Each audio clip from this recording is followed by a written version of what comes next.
আসসালামু আলাইকুম ভিউয়ার্স, আমি Minhaj Rabbi. Welcome to my channel. আমাদের আজকের টপিক হচ্ছে history panel and history brush tool. So মূল টপিকে যাওয়ার আগে বলে রাখি, যদি আপনি আমার চ্যানেলে নতুন হয়ে থাকেন তাহলে অবশ্যই আমার চ্যানেলটি সাবস্ক্রাইব করে নেবেন। সো চলুন শুরু করা যাক।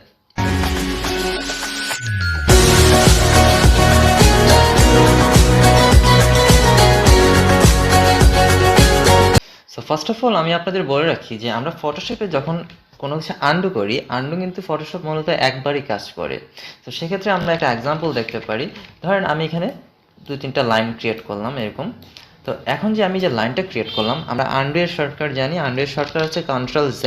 আমি যখন এখানে Ctrl Z প্রেস করলাম, এটা কিন্তু একবার চলে গেছে। আবার Ctrl Z প্রেস করলাম, এটা কিন্তু আবার চলে আসছে। সো আন্ডু কিন্তু এখানে মূলত একবারই কাজ করছে। একবার আপনার কি করছে, যখন আপনি Ctrl Z প্রেস করছেন একবার চলে যাচ্ছে আর একবার ফিরে আসছে। এখন আপনি চাচ্ছেন যে আপনি যাই এখানে তৈরি করেছেন একদম পিছনে চলে যাবেন, যে অরিজিনাল যে ইমেজটা ওইখানে চলে আসবেন। সেক্ষেত্রে আপনি যেটা করবেন যে আপনি জানেন হয়তো যে Ctrl-Alt-Z প্রেস করলে আস্তে আস্তে আপনি পিছনের দিকে চলে যাবেন। আবার সামনের দিকে আগানোর জন্য আপনি Shift-Ctrl-Z প্রেস করলে আবার সামনের দিকে আপনি ফরওয়ার্ড হতে পারছেন। সো এই অংশটুকু আমরা জানি অনেকেই। এখন মূলত আনডু যেটা করছে, একবার নিয়ে যাচ্ছে আবার আরেকবার ফিরিয়ে দিচ্ছে এরকম। আর এখন আমরা যেটা Ctrl-Alt-Z বা Shift-Ctrl-Z এটা যে সিস্টেমে কাজ করছে, সেটা হচ্ছে মূলত হিস্ট্রি প্যানেলের সাহায্যে কাজ করছে। তো আমরা এটা দেখার জন্য উইন্ডো থেকে হিস্ট্রি। এখন আপনি যদি এখানে একটু লক্ষ্য করেন, আমি যে এখানে 4টা ব্রাশ দিয়ে পেন্ট করেছি, এখানে কিন্তু 4টা হিস্ট্রি ক্রিয়েট হয়ে গেছে। আমি যদি এই যে একটা একটা করে যদি ক্লিক করি, এখানে যে আস্তে আস্তে আমি পিছনের দিকে চলে আসছি। আর এটা হচ্ছে আমার মূলত অরিজিনাল স্ন্যাপশট, যে আমার অরিজিনাল যে ইমেজটা। আবার আমি এখানে ক্লিক করলাম, আপনি এখানে দেখেন যে একটা একটা করে চলে আসছেন। আবার আপনি যেটা করলেন যে Ctrl-Alt-Z প্রেস করলেন, আপনি হিস্ট্রি প্যানেলের দিকে একটু ফলো করেন, সে কিন্তু আস্তে আস্তে পিছনের দিকে যাচ্ছে। আবার আপনি Shift-Ctrl-Z প্রেস করেন, দেখেন আস্তে আস্তে আবার সামনের দিকে চলে আসছেন। তো এই সম্বন্ধে আপনার ধারণা আছে অনেকেরই, আপনারা জানেন হয়তো। বাট এটার আমি কিছু আরেকটু এক্সট্রা কিছু সিস্টেম আপনাদের দেখাবো। তো সেক্ষেত্রে আমি আরেকটা জিনিস বলি, অনেকে আমাকে কোয়েশ্চেন করেন যে আমরা ফটোশপে আন্ড্রয়েডে মূলত কতবার করতে পারি বা কতবার সামনে পিছনে যাওয়া আসা করতে পারি। আপনি ফটোশপে সর্বোচ্চ আপনি 1000 মানে 1000 বার আপনি চাইলে আন্ড্রয়েডে করতে পারবেন। তবে এটা বাই ডিফল্ট কিন্তু 1000 বার সেট করা না। So by default system change করার জন্য আপনাকে যেটা করতে হবে যে এডিট থেকে প্রেফারেন্স, দেন হচ্ছে আপনার পারফরমেন্স। এখানে আসার পর আপনি দেখেন যে হিস্টরি স্টেটস, আমার এখানে হিস্টরি স্টেটস আছে আপনার 20 বার। আপনি এখানে যদি ক্লিক করেন, দেন আপনি এখানে 1000 বার পর্যন্ত করতে পারবেন। বাট আমি যেটা আপনাদের বলবো যে আপনার কখনো ভুলেও 1000 বার করবেন না, কারণ এটা যদি আপনি সেট আপ করেন, সেক্ষেত্রে আপনার কম্পিউটারের যে মেমোরি, যে আপনার র্যামের উপরে অনেকটা প্রেশার পড়বে। সেক্ষেত্রে আপনার কম্পিউটার হ্যাং করবে, কম্পিউটার স্লো হয়ে যাবে। সো এটা আপনি 20 বার বা সর্বোচ্চ 30 বার আপনি ইউজ করতে পারেন। একটা মানুষের সর্বোচ্চ 30 বার হয়তো বা ভুল হতে পারে, নাও হতে পারে। সো আপনি 30 বার দিয়ে দিতে পারেন। সো আমি এখানে নর্মালি 20 বারই আমি ইউজ করি। ওকে, তো এখানে আরেকটা জিনিস রয়ে গেছে যে হিস্ট্রিতে, যে ধরেন আপনি যখন এখানে ক্রিয়েট করবেন কোনো কিছু, এখানে আপনি এখানে যাই ক্রিয়েট করেন না কেন, এখানে দেখেন কিন্তু প্রত্যেকটা ইয়েতে কিন্তু সেখানে হিস্ট্রি ক্রিয়েট করে ফেলছে। আবার আপনি সামনে পিছনে গেলে কিন্তু এগুলা সে আবার ফিরিয়ে নিয়ে আসছে, আবার চলে যাচ্ছে, এরকমটা দেখাচ্ছে। এখন আপনি চাচ্ছেন যে কোনো একটা পার্টিকুলার অংশ আপনি চাচ্ছেন এখান থেকে ইরিজ করে ফেলবেন, ঠিক আছে?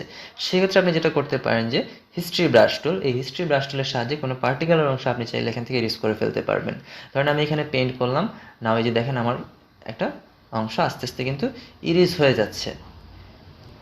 অ্যান্ড দেন সে নতুন একটা হিস্ট্রি আমাকে এখানে দিয়ে দিচ্ছে, ঠিক আছে? আবার আমি যদি এখানে যাই, আবার কিন্তু সেটা আমাকে চলে আসছে। সো হিস্ট্রি প্যানেলের সাহায্যে আপনি এই জিনিসটা করতে পারবেন, বা Ctrl-Z এর সাহায্যেও কিন্তু এটা করতে পারছেন। তো এখানে আরেকটা জিনিস আমি আপনাদের বলি, যে আপনি এখানে এখানে পার্টিকুলারলি এখান থেকে আপনি করলেন, ইরেজ করলেন। বাট আপনি চাচ্ছেন যে ধরেন এখানে আমি একটা কিছু পেইন্ট করলাম, ব্রাশ টুল দিয়ে এখানে কিছু একটা পেইন্ট করলাম, এটা না, ধরেন আমি এখানে মুডটা চেঞ্জ করে এখানে আমি দিয়ে দিতে পারি ওভারলে, অ্যান্ড নাও এখানে আমি পেইন্ট করলাম, ঠিক আছে? ব্রাশের সাইজটা বড় করে ফেলি। ওকে, এখন আমি যদি চাই এখানে যে আমার এখান থেকে কিছু অংশ আমি আবারও ইরেজ করে ফেলবো, সেক্ষেত্রে আমি হিস্ট্রি ব্রাশ টুলের সাহায্যে এখান থেকে আমি ইরেজ করে ফেলতে পারছি, ঠিক আছে? এখন আমি যখন এখানে পেন্ট করব সে কিন্তু আমাকে পেন্ট করতে করতে কিন্তু সে আমাকে এখানে অরিজিনাল ইমেজে নিয়ে যাচ্ছে, সে আমাকে যে অরিজিনাল ইমেজটা ওইখানে সে নিয়ে যাচ্ছে, ঠিক আছে। সো আমার এরকমটা না, আমি চাচ্ছি যে আমি এই অংশটাকে ইরেজ করলাম, ঠিক আছে, এই অংশটাকে আমি ইরেজ করে ফেললাম, অ্যান্ড নাও আমি এখানে এই যে ইমেজটা আমার, এটা বর্তমানে একটা নতুন একটা ইমেজ হিসেবে থাকবে, ঠিক আছে। এই ইমেজটাই আমার বর্তমানে একটা নতুন ইমেজ হিসেবে এখানে থাকবে আর কি। তো সেক্ষেত্রে আমরা যেটা করতে পারি, আমরা এখানে এই ইমেজটা যেহেতু আমার অরিজিনাল ইমেজ হিসেবে থাকবে, সেক্ষেত্রে আমরা এখানে একটা স্ন্যাপশট ক্রিয়েট করে ফেলতে পারি। সো এখানে আমি কি করলাম, যে দেখেন যে ক্রিয়েট এ নিউ স্ন্যাপশট, এখানে আমি ক্লিক করলে এখানে আমার নতুন একটা স্ন্যাপশট তৈরি হয়ে গেছে। এখন কিন্তু আমার দুইটা এখানে ইয়ে আছে, একটা হচ্ছে এই আমার অরিজিনাল ইমেজ, আর এখানে আরও একটা আমার স্ন্যাপশট আছে। এখন যদি আমি হিস্ট্রি ব্রাশ দিয়ে আমি যদি পেইন্ট করি আবারও, দেখেন এটা কিন্তু আমার সব কিন্তু আবার আগের জায়গায় অরিজিনাল ইমেজে চলে যাচ্ছে, বিকজ আমার হিস্ট্রি প্যানেলটা কিন্তু এখানে সিলেক্ট করা। বাট আমি যদি এই স্ন্যাপশটে এই হিস্ট্রিটা আমি সিলেক্ট করে দিই, এখানে যদি আমি এটাকে সিলেক্ট করে দিই, এখন যদি আমি পেইন্ট করি, দেখেন আমার যতটুকু মানে আমি চাচ্ছিলাম যে যে অংশটা আমার থাকবে ওই অংশটা কিন্তু চলে আসছে। সো আপনারা এই অপশনগুলো চাইলে মানে ছোট ছোট কাজের ক্ষেত্রে এই সেটিংসগুলো আপনারা ইউজ করতে পারেন।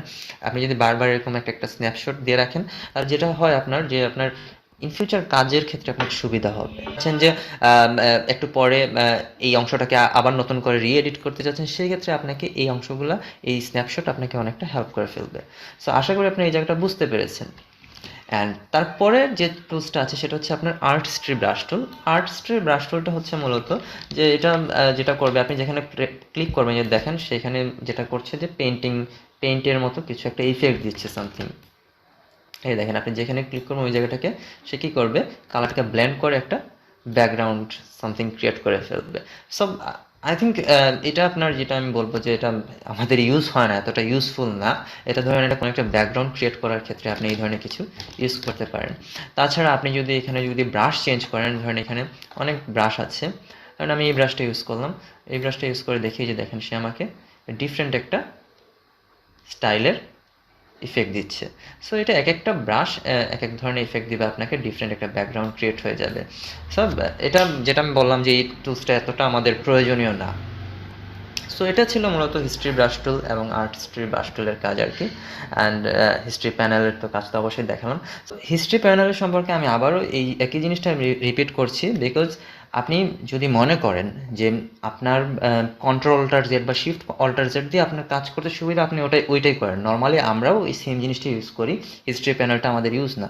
আমি আজকে দেখাচ্ছি মানে এই যে না আপনি এই অপশনটা ইউজই করতে হবে, এই অপশন ইউজের সিস্টেমটা আপনি জেনে রাখলেন, যদি আপনার প্রয়োজন মনে করেন তাহলে সেক্ষেত্রে আপনি এই অপশনটা ইউজ করতে পারবেন। বাট এটা এখানে আজকের যে আমি যে এটা দেখাচ্ছি আসলে টোটালি মানে এতটা ইম্পর্টেন্ট না আজকের জন্য। সো আশা করি বুঝতে পেরেছেন অপশনটা। অ্যান্ড ভিডিওটি ভালো লাগে থাকলে অবশ্যই লাইক, কমেন্টস অ্যান্ড শেয়ার করবেন, অ্যান্ড সাবস্ক্রাইবের সাথে আছে। সো ভালো থাকবেন সবাই, আল্লাহ হাফিজ, আসসালামু আলাইকুম।